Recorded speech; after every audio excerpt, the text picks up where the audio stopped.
A few moments later. Assalamualaikum warahmatullahi wabarakatuh. Innal hamdalillah nahmaduhu wa nasta'inuhu wa nastaghfiruhu wa na'udzu billahi min syururi anfusina wa min sayyiati a'malina wa man yahdihillahu fala mudhillalah wa may yudhlil fala hadiyalah. Asyhadu an la ilaha illallah wa asyhadu anna Muhammadan abduhu wa rasuluh la nabiyya ba'da. Yang kami hormati, yang saya hormati kepada dosen pengampu Dr. Bu Helna Nelis MPD, dan yang saya banggakan kepada kawan-kawanku seperjuanganku yang saya cintai. Baik, saya akan memperkenalkan diri.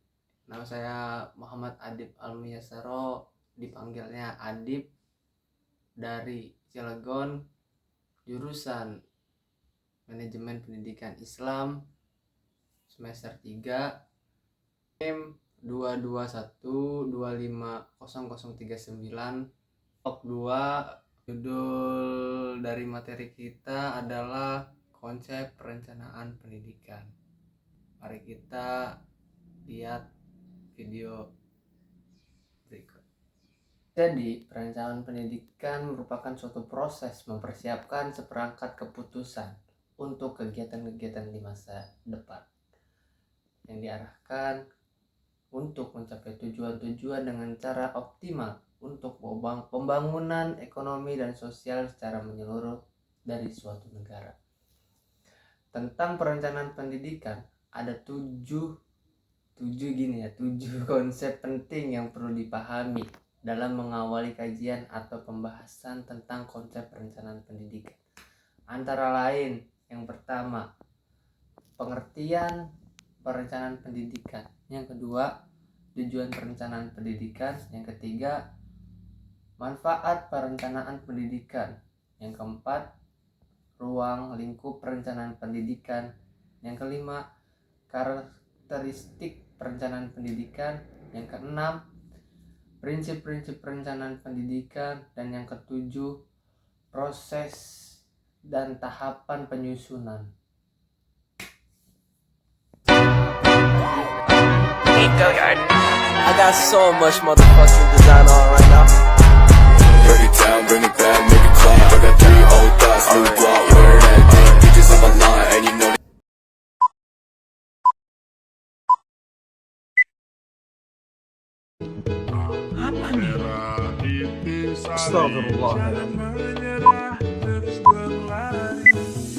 Baik, yang pertama ada yang namanya perencanaan pendidikan.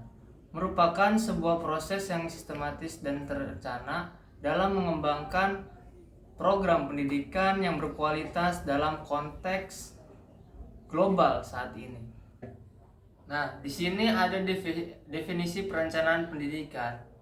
Yang kalian ketahui atau yang saya ketahui, perencanaan adalah suatu cara yang memuaskan dan berkesinambung, yang tidak hanya memikirkan tentang kemana akan pergi, tetapi merencanakan bagaimana dapat sampai ke tujuan dengan melewati rute terbaik.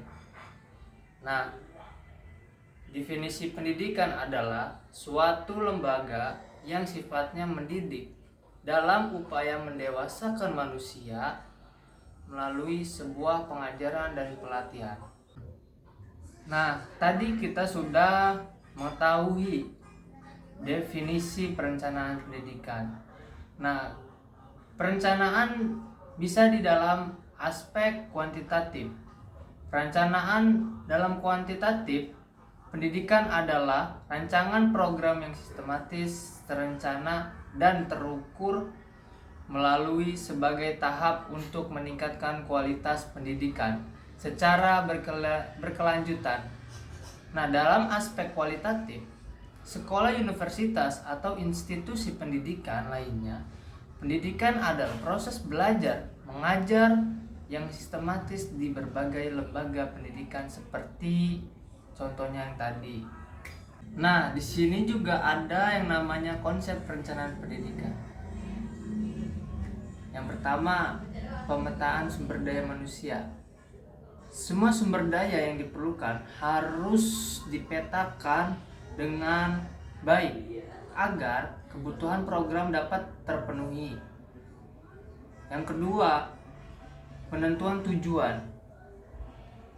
Seluruh program yang dibuat harus memiliki tujuan yang jelas dan terukur untuk kedepannya.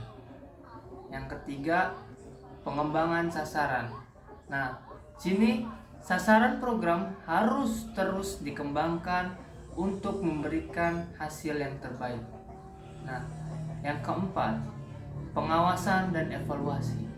Pengawasan dan evaluasi terus dilakukan untuk mengetahui efektivitas program, kinerja kita.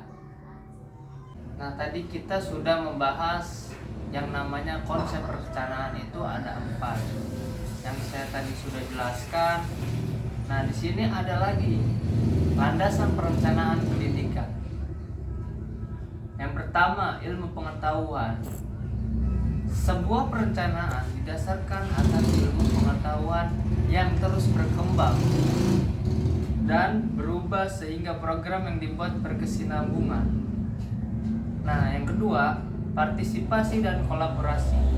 Perencanaan pendidikan melibatkan banyak pihak seperti konsultan, ahli, dan stakeholder untuk meningkatkan kualitas program kerja kita.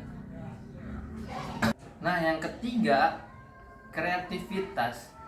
Perencanaan pendidikan harus kreatif dalam pembuatan bidang apapun itu, yang termasuk program agar program dapat menjadi inovatif dan meningkatkan kualitas pendidikan. Ruang lingkup perencanaan pendidikan.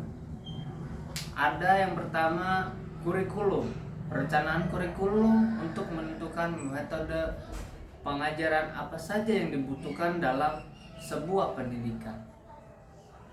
Yang kedua, sarana prasarana. Perencanaan sarana dan prasarana pendidikan seperti gedung, sekolah, alat belajar, dan lain sebagainya. Proses belajar mengajar dan berlangsung dengan baik. Yang ketiga, materi pembelajaran. Menentukan materi pembelajaran apa saja yang dibutuhkan dalam program pendidikan sehingga dapat disampaikan dengan lebih baik.